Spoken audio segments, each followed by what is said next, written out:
Hello, friends, and welcome back to my kitchen. Today we're making something truly special, a silky, decadent chocolate mousse cake, all from simple ingredients. There are a few little secrets along the way that make all the difference, so do stay with me. Let's get started. For our cake, we'll need 1 cup of flour, half a teaspoon of baking powder, half a teaspoon of baking soda, and 2 heaping tablespoons of cocoa powder. Well, of course we need the cocoa. Sift it all together so everything's light and lump-free. Now add 3/4 of a cup of sugar, or a little more if your sweet tooth insists, and a pinch of salt. Mix it all up until it's nice and evenly combined. In a separate bowl, crack in 1 large egg and whisk it for just a couple of seconds. Then add a 1/4 cup of cooking oil, followed by half a cup of milk, and whisk it all together. Now, a little tip, buttermilk is best here, but if you don't have any, no worries at all. Just stir half a tablespoon of lemon juice or white vinegar into your milk, let it sit for a few minutes, and there you have it, a quick buttermilk substitute. Now pour the wet ingredients into the dry and mix right away. Keep mixing until everything comes together into a smooth, lump-free batter. You're getting a bit of an arm workout while you're at it. Then add some hot water to your batter and whisk it through. I'd suggest adding the water in 2 or 3 parts, whisking in between so the batter stays nice and smooth. It'll turn quite runny, but don't worry one bit, that's exactly how it should be.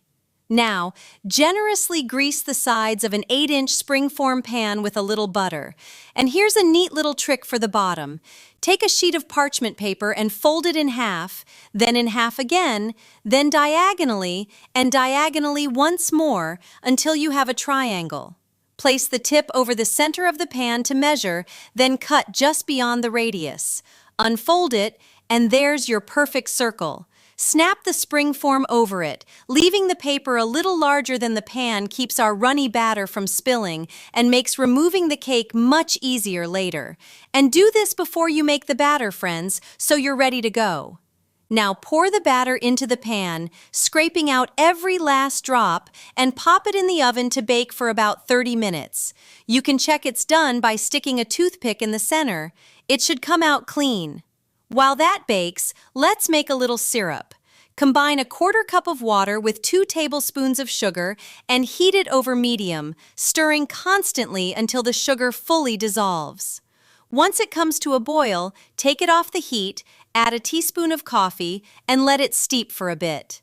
If there are any coffee grounds left, just strain it through a sieve for a smoother syrup. Now it's time to take the cake out. A cracked top is perfectly fine, so don't fret. Wait at least 10 minutes for it to cool, then run a knife around the edge to loosen it. You can trim the top to make it even if you like. A serrated knife works beautifully, but that step is entirely optional. While you're here, I'd love it if you'd write in the comments which country you're watching from. It always warms my heart to see how far this little kitchen reaches. Brush a little of that coffee syrup over the cake, just enough to keep it moist, not to drown it. Then pop it back into the pan. Lining the sides with paper is optional, but if you'd like those lovely smooth edges, it really helps. I'm using parchment, but acetate strips work too. Now set the cake aside. Let's move on to the mousse. Finely chop 2 bars of chocolate. I'm using 70% here. Good quality chocolate really is key since it's the main flavor of the whole filling. Chop it nice and small, pop it in a bowl, and set it aside. Now grab 1 1/3 cups of heavy cream. Heat it slowly over low heat to about 160 or 170 degrees Fahrenheit. Don't let it boil or your ganache can turn grainy. The moment you see little bubbles forming around the edges, that's the perfect point. Pour the warm cream over the chocolate and let it sit for a minute to melt. Then stir it all together until it's beautifully smooth. And while we're stirring, tell me, what's the dessert you're always craving but never quite make? Drop it in the comments. I'd truly love to know. Look how gorgeous that's already looking. Let it cool to room temperature, then chill it for about 30 to 40 minutes. You want it firm, but not too hard. See how nicely it's thickened up? Now beat it on medium speed until it's light and fluffy. And just like that, we've made our ganache, simple as can be. In a separate bowl, pour in a cup of heavy cream and whip it on low speed until it starts to thicken. This is one of my favorite things to watch, honestly. So soothing. Then add a tablespoon of sugar, increase to medium speed, and keep whipping until you reach soft peaks.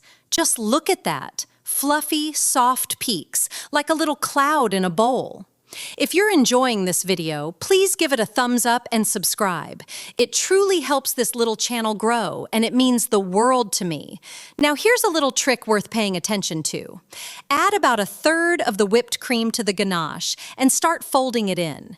If you find the ganache has thickened a bit, you can beat this mixture on low speed for just a moment to loosen it, but only at this stage. Once all the cream is in, set the mixer aside or you'll lose that lovely texture. Gently fold in the rest of the cream with slow, upward motions. Look how light and airy that turned out. Perfect. Now spread the mousse over your cake. Work fairly quickly but gently before it firms up, smoothing it evenly, unless you're going for that lovely abstract look. Then pop it in the fridge for at least a couple of hours so the mousse sets and the cake soaks up all that flavor. Now finally, take your cake out and release it from the spring form. Peel the paper from the sides. See how the parchment makes this such a breeze? If you have a little extra chocolate, you can whip up a quick glaze and drizzle it over the top. You'll find that recipe in the description below. And a light dusting of cocoa makes a lovely finishing touch too.